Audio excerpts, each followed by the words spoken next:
Welcome back to TapHere, the podcast where we delve deep into technology, finance, and everything in between, all about tapping.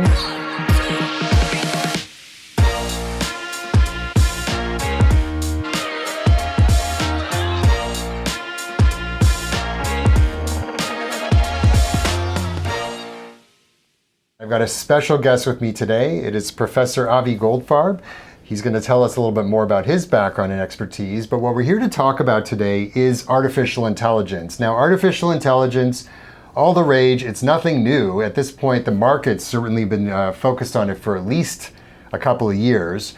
What we're trying to get into is how the underlying belly of artificial intelligence and the technology itself actually operates and affects economics. And that is what Avi's going to talk to us about today. So really appreciate the time. Thank you for having us in your office here. So yeah, I mean, to start, first of all, tell us a little bit about yourself. What's your street cred? What's my street? So I grew up in Toronto and went to Northwestern University. It was the late 90s for a PhD in economics. And part of what you do in my area of economics is try to figure out an industry to study. And there was this new industry called the internet back then. And I realized that both of us, that since no one knew anything about the internet back in the late 90s, no matter what I found, it was going to be a contribution to knowledge. It would be something new. And so in the late 90s and early 2000s, my dissertation was about trying to understand how people chose the search engines they used. Back then, there were lots of different search engines to use, and you could observe competition. Then I landed a job back in my hometown at University of Toronto as an assistant professor back in 2002, and studied various aspects of the internet, the digital divide, how online advertising worked, online advertising effectiveness. That led to some work on privacy. And then in 2012, my co-author, Ajay Agrawal, started this organization called the Creative Destruction Lab. Okay, yeah. So the Creative Destruction Lab is this program for science-based startups that we started here at the Rotman School. It's now around the world. And way back in our first cohort, we had an AI company. Okay, because as you may or may not know, our computer science department, which is just like a couple of blocks down that way, was helped found many of the core ideas that underlie today's AI. Okay, so Jeff Hinton won the Nobel Prize. At the time, Jan LeCun, who's now head of AI research at Meta, Russ Salakutnov, who at some point was head of AI research at Apple, and lots of others were 2 blocks from where we are right now. All in Toronto. Go Canada. All in Toronto. All right. So we had one of their graduate students in our lab with an AI company that was using AI for drug discovery. Okay. For discovering new molecules that might turn into useful drugs. And that was one of a dozen or so really interesting companies in the cohort. And they went on and did reasonably well. It's a company called Atomwise. But over the next couple of years, this one AI company, 2 AI companies became this flood of AI startups into our program. Okay.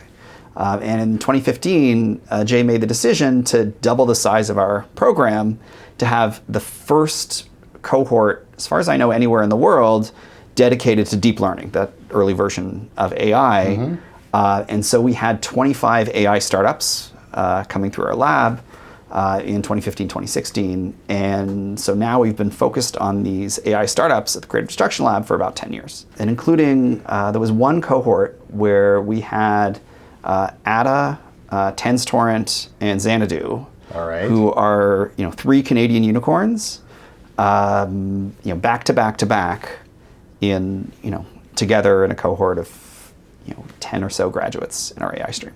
Wow. Okay. So obviously the destructive lab. And I mean, we're talking a little bit. You also have some creds in terms of you teach.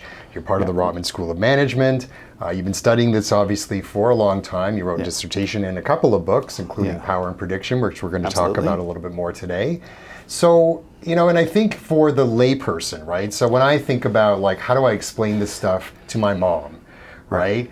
How do you kind of see all of what you just described rolling out in today's environment, which seems to be happening in super speed, right? Everything's going super fast. So how do you kind of look at where we've come and where we're at right now? Okay, so the first thing to remember is that this is a technology, it's a tool. And Okay. people are familiar with lots of tools. We have hammers, and they help you hammer in nails. And we have computers, and they help us do all sorts of things in terms of white-collar work and knowledge work. And we now have this new tool called AI. Okay. And what AI in the background allows you to do is fill in missing information. That's it. So it's a technology. Under the hood, it's machine learning, it's prediction technology.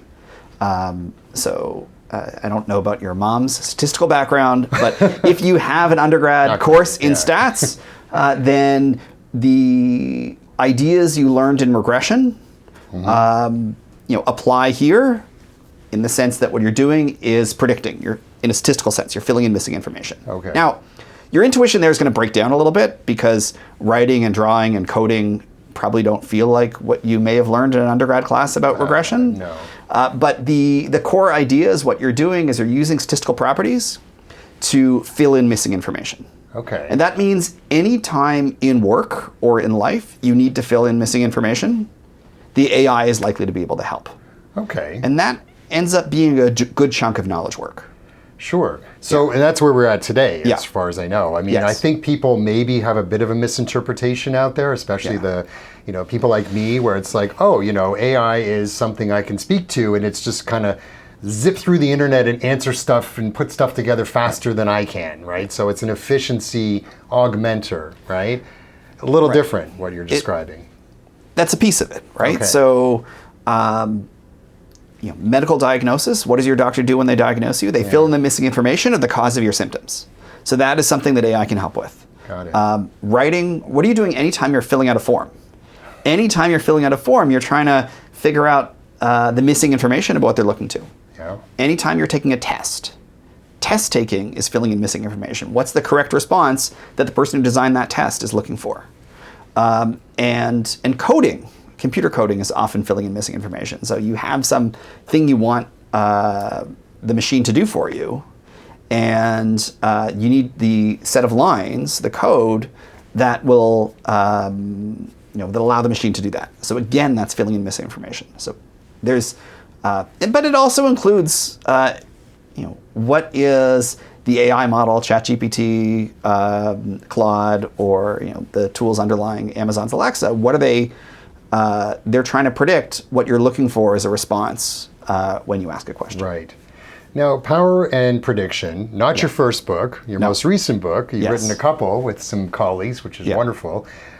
Tell us a little bit more about sort of what the premise was behind this. Now, and I'll try to guess, but I'm not the expert. You wrote it.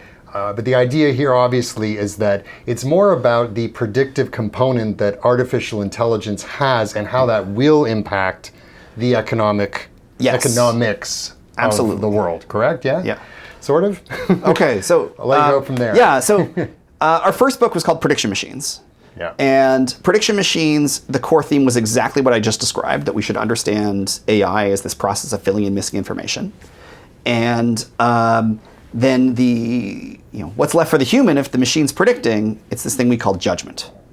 And judgment at a high level is knowing which predictions to make, like how are these predictions going to be useful, and then what to do with them once you have them. Mm-hmm. So the machine gives you the diagnosis, but the doctor still needs to figure out the right treatment for the right patient.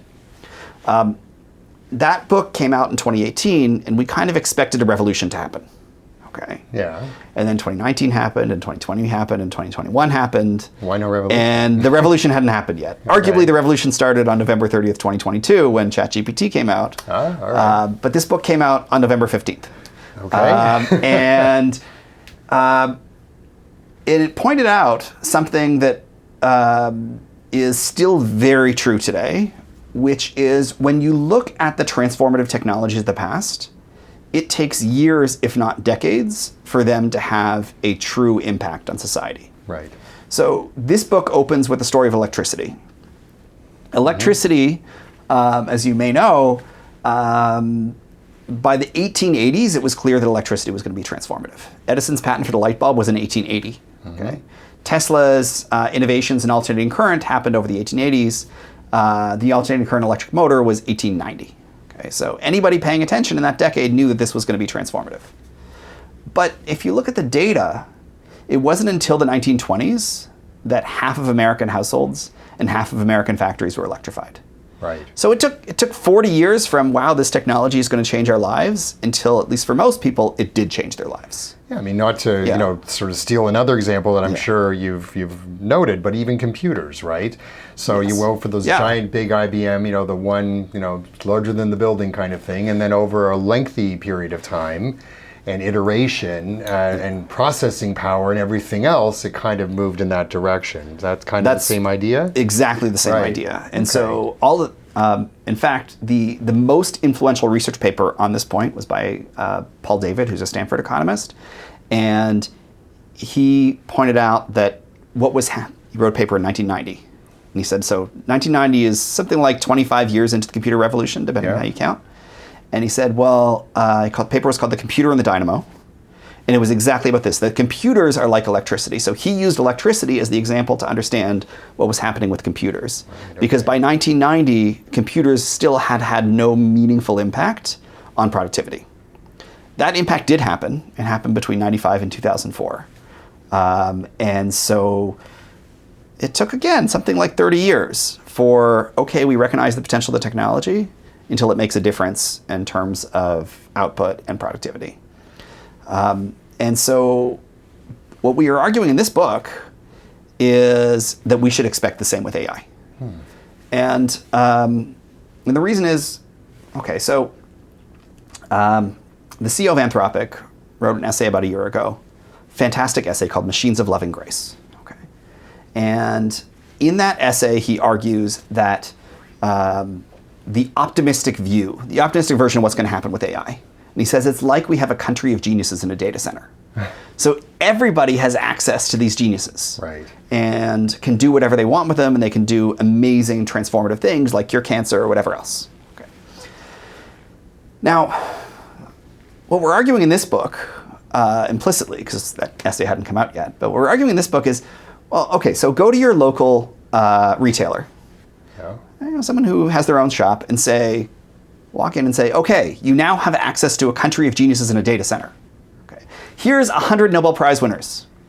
Go.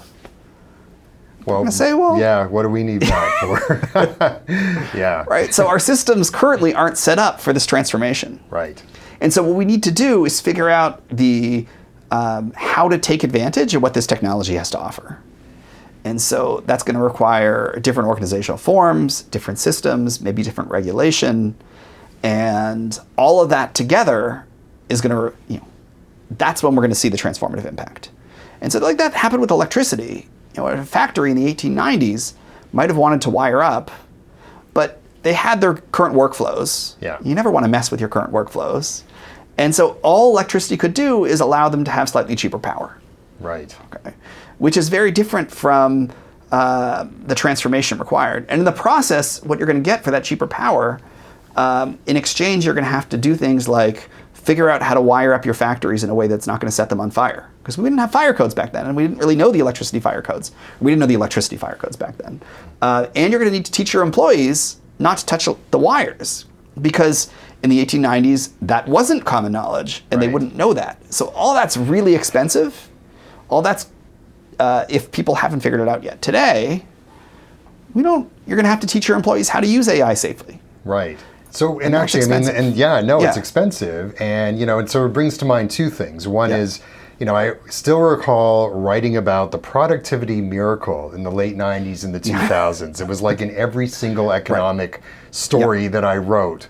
That's kind of where we're going. We're going to go for low to zero inflation because everybody's just more productive. Right. That's the potential. Right. And then combining that with what you mentioned earlier about AI being a tool, right? Yes. As opposed to an entity. I don't know how to exactly. describe So this, it. How do you put those two things together? Well, because the machine can talk or the machine can write, there's this temptation, and it's called artificial intelligence. There's this temptation to anthropomorphize it. Okay. To think about it like another worker. Okay. And, reasonable people can disagree about how imminent that idea is. But that's not what we have right now. What we have right now is an incredible tool. a really useful, powerful tool. And so once you understand that, you can think through, well, we've dealt with in history other really incredible, powerful tools. We have economic models to think through their impact on society, on markets, on the economy. And so those analogies and those models are going to be useful to help us understand AI. So a lot of people will say, okay, and again, this kind of goes back to the stock market and investors and people looking at ChatGPT and looking at AI, all that kind of stuff, and they're trying to say, okay, well, how is this technology going to actually be applied and make money? Okay. Right? Now, I know we're not here to talk about how companies are going to make money, but it's a big thing on Wall Street. It's a big thing with the average individual who says, I see this ChatGPT thing on my phone. It's becoming a friend of mine, but how, and I pay for it. Yeah. Right? But okay, so where are the sort of broader economic and even productivity implications behind that kind of stuff? Okay. So here's what I think we can confidently say as of 2025. Right? Okay. First thing is AI is going to unlock incredible value, okay? So that we as a society are going to be able to do much more with the same, or a little bit more with less than we could before, okay? So that's a productivity improvement. Now, who's going to benefit from that productivity improvement?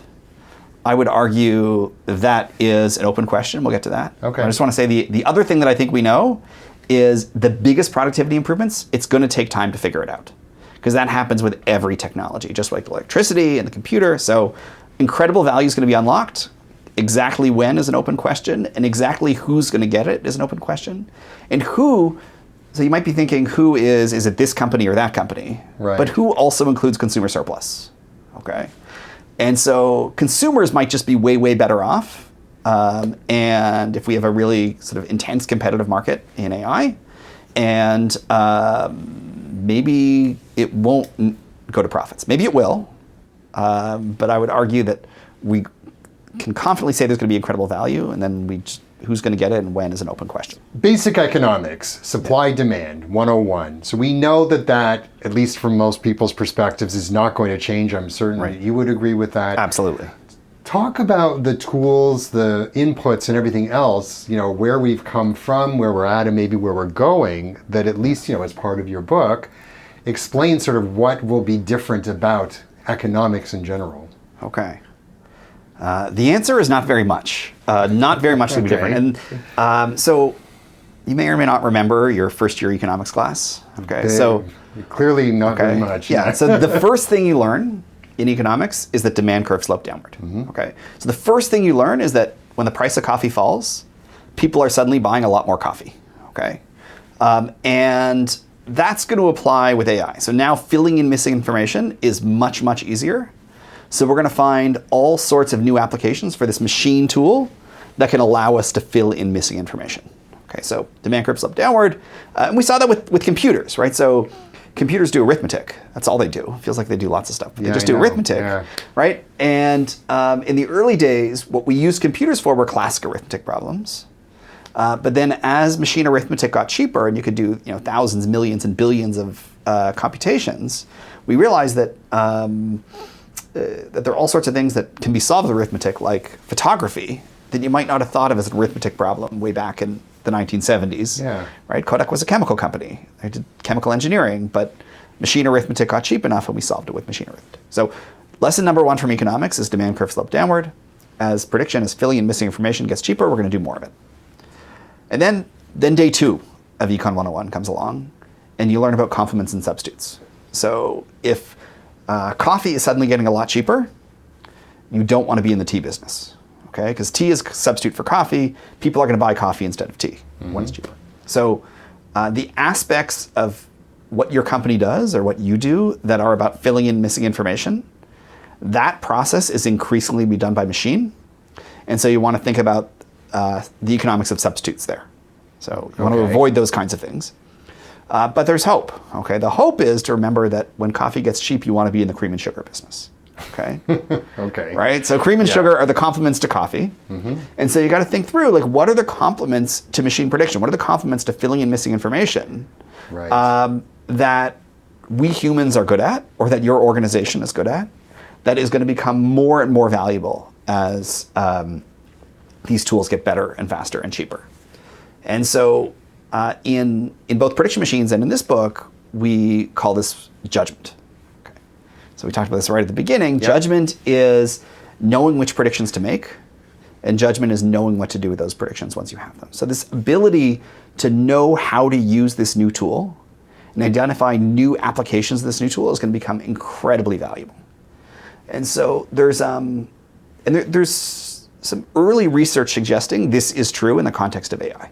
Okay, so version number 1 is Stanford economist Eric Brynjolfsson and co-authors had a recent paper out called Canaries in the Coal Mine. Okay, I'm not sure if you saw the headlines around this.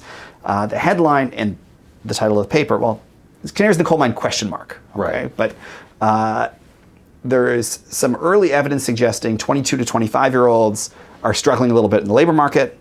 And that may have to do with AI. It might do with other things, but it may have to do with AI. And that's sort of the headline in their paper. But if you look at the details of their paper, there's this other result, which is folks over 30 are doing great. Okay? And especially in those areas of work where the AI seems to be particularly useful. And what is it? It's hard to tell right now, but it suggests that, well, what you get with experience at work is the ability to know what's useful for your workplace that you can use these tools for. Yeah. This, I know exactly what you're talking about. This made me feel a little bit better about 6 months ago, where I was like, okay, so this isn't going to replace me. Right. I actually have some experience, some knowledge, some expertise, some skills, where this is going to help. This is going to allow me to augment or speed up what I do. Absolutely. Okay. And so, in another industry we've seen this is radiologists. So actually in the building we're in right now, Jeff Hinton, who won the Nobel Prize, again, in physics for his inventions around AI, stood on stage in Desautels Hall and said, we should stop training radiologists now. They're like the coyote who's over the edge of the cliff and hasn't looked down yet in the cartoon. And this is about 10 years ago. Okay. And here we are in 2025, and radiologists are doing great. Yes. Okay? It is a good profession to be in. High demand, lots of work. Salaries are high and arguably growing. Yes, it's a good profession to be in. And so there was a sense of like, what did he get wrong? Well, it turned out he didn't get the computer science wrong. He's absolutely right that to the extent that what radiologists do is look at scans, look at images, and identify where there's problems. Yeah. Machines do that. And they are doing that as well or better than most human radiologists. Okay. But what he got wrong is that's not all radiologists do. It turns out that's a part of their job, but a lot of their job is interpreting that and trying to understand what's useful, what scans you should look at, what's urgent, what's not. How do we deal with communicating the results back to physicians and to patients? There's all these other parts of the radiologist workflow that he was not focused on because he was focused on this thing that we think about as the prediction that radiologists do. All of those other things involve human judgment. And so when you think through, like, what are the complements, what are the aspects of your role that aren't about that filling in missing information, the prediction, those become more important. And if you're good at those, then you're going to be in more demand and wages are going to go up. And there's some neat subtleties to this. So David Otter and Neil Thompson, who are MIT professors, have a recent paper called Expertise. Okay. And what they do is they look at lots and lots of jobs in the US economy. And there's a data set that says, here are all the tasks involved in each job. Okay. And what they do is they look at tasks that seem to have jargon, unusual words. Okay. And they say, well, if there's jargon, that defines expertise. Okay. And so, so now some you can might think argue about, with that. Yeah, you can argue with that. I'm thinking about all the government positions, but anyway. So accepting the role of jargon as the tasks that involve jargon as being tasks that require expertise, you can then say which kinds of tasks are getting automated, both sort of in the past and likely with machine learning and AI. And you can use that to predict the impact on jobs. But there's a subtlety here, which, gotta remember, this is again Econ 101, that whenever you think about markets, you think about prices and you think about quantities. Right. And in labor markets, we think about wages and we think about employment. Okay. And so much of the conversation around AI sort of assumes that these are the same thing. Okay. That you're gonna, demand's gonna shift in and you're gonna have a decline in wages and a decline in employment. Right. But what they point out is within a given workflow, the AI is gonna only come for some tasks and not others. Right. Okay. And if it comes for the tasks that require jargon, then more and more people are gonna be able to do that job. And so actually employment goes up. Wages go down because the skills required go down, but employment goes up. Okay. In contrast, when automation comes for the tasks that don't require jargon, that require less expertise, then what happens is employment goes down because fewer people are able to do that, but wages go up. And so the results end up being a lot more subtle. And so then we don't have our clean punchline, which is too bad, maybe, for purposes of podcasts, that we can say things like, oh, AI is going to decrease jobs or employment. Right. Because decreasing jobs might be great for the people who remain in that job because their wages go up. Or AI is going to decimate wages, which sounds bad, but then to the extent that that's because there's now 10 million more people who do that job, and those people require less education, that's probably good. And so the subtleties become super important in understanding how the technology is going to play out. It's all this shift about sort of, again, I call it inputs. It's very general. I don't know what else to call it, to be honest. But I mean, when you think about even like going back, again, aging myself to the late 90s, 2000s, and, the type of work that people used to do, office buildings in New York and Toronto and wherever else, and what did they all do, right? I mean, I even had a job in between sort of my postgraduate degree where I worked for an insurance company, and I literally had to manually fill out and stamp buy, sell, or trade orders for different investments in mutual funds. Okay, well, I'm presuming they don't have that job anymore, right? I don't think so. But then, so what I'm trying to get at is there's a whole sort of different evolution of what is a skill set, what is sort of a manual versus automated task. How do you, or how, I guess my question is, how do you think people maybe are not getting it quite right? Like, what's your take versus sort of what you're maybe hearing out there? About that transition. So the first point I just want to re-emphasize, this is a tool. So many people anthropomorphize it, say like AI labor is going to compete with human labor. Okay, that's just the wrong way to think about it. AI capital is going to receive investment and might make human labor more productive, which in some companies is going to mean they need less people. In other companies is going to mean they need more people. But it's all like the first order thing that I think people get wrong is that they turn the machine into a human and then think about it like human labor. And that's just the wrong way to think about it. So the narrative we see on this point is like, well, is human labor going to go the way of the horse? Okay. So, there's still horses and races and whatever else, but we need a lot less horses than we used to. What that misunderstands is horses under the old system, they were a means to an end. So they were capital, they weren't labor. In contrast to what happened with agricultural workers, which was what most of our ancestors were doing in even the 19th century, they eventually turned into factory and service workers. Okay, that transition, I don't want to make the transition was difficult, so I don't want to sort of make light of the changes. With all this, and I think it's fascinating. But it's sorry, go on. But it's replacing. Because of capital, we need less labor in some places, and we're going to need more labor in others. And all of that, again, you kind of touch on that in terms of where this is going to go. I mean, it's absolutely fascinating. And, you know, we've spoken about a couple of examples where, okay, yeah, I mean, we can all kind of envision, you know, some machine's going to take over my job. You know, as a journalist, you know, you're already seeing stuff where it's like, well, you know, an AI bot can basically just sit there and read news, right? It's the analytics, it's the questioning, it's sort of this idea that, oh, well, maybe, you know, you still need a human brain in there and some creativity to kind of put together something that's thoughtful and important for people to want to learn about. Absolutely. And distinguished from what everybody else is doing. Right, exactly. Yeah. So looking at all that, I mean, I guess, you know, we don't have to really belabor it, but the argument is machines coming to like basically take over the world and ruin everyone's, you know, ability to make a living, not going to happen from your perspective. No, but I didn't just say no for a reason. Okay, yeah. Which is, in the long run, 30 years from now, I think there's very good reasons to be optimistic that we've sort of figured out how to use these machines well in our work. And we figured out how to train young people so that, you know, upon graduation, they know how to use the machines.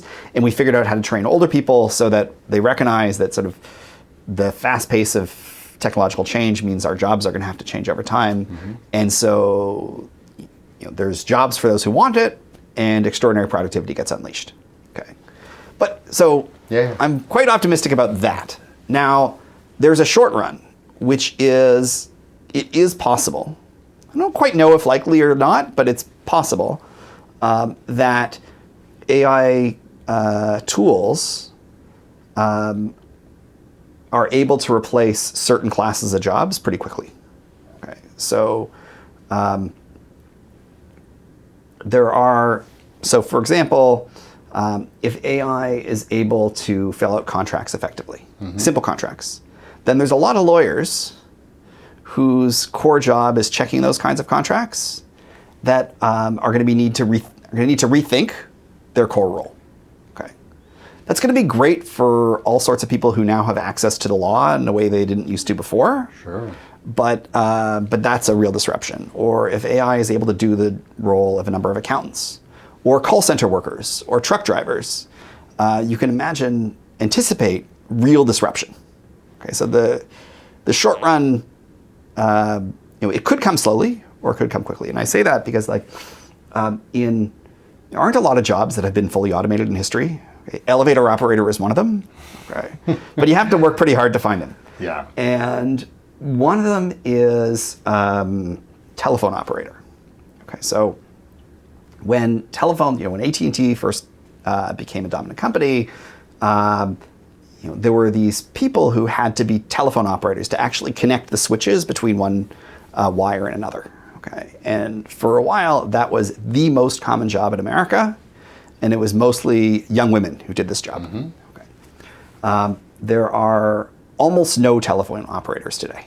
Okay, and effectively the job got automated in 1978. Okay, the last one.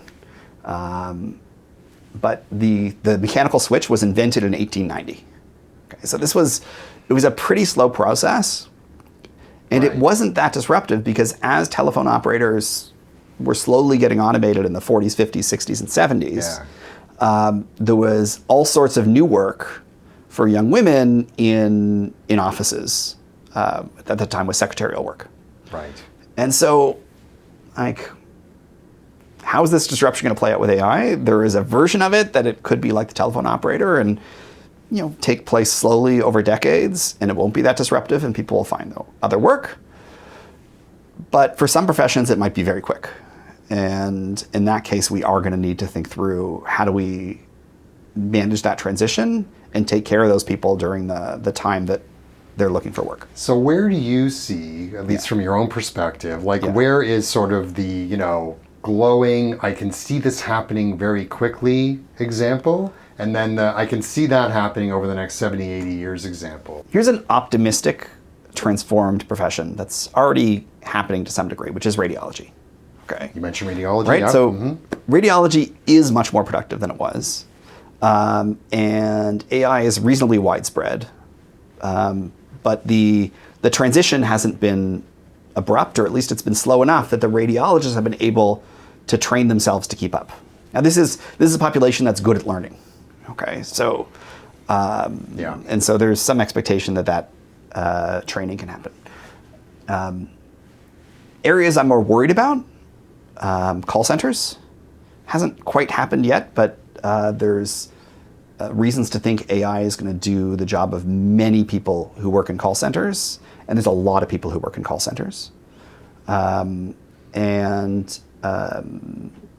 driving. So driving might be somewhere in the middle, because the capital requirements for building autonomous vehicles, like you actually have to sort of replace the capital stock and buy cars, and cars aren't cheap. But over time, we're getting to a point where autonomous vehicles do work. Okay. I know we've been talking about this for a long time, but I just got back from a conference in San Francisco, and there are Waymos driving the roads of San Francisco, which is not an easy. Yeah, it's not an easy city to drive around. No, and the machines can do it and do it well. Wow. All right.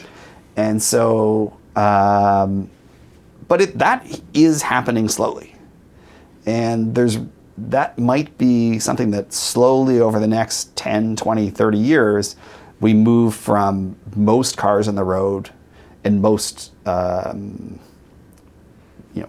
driver services are done by humans to a slower transition where most, if not all, are done by machines. You've reminded me of an article I wrote a long time ago, and it was basically a hypothetical about air travel without pilots.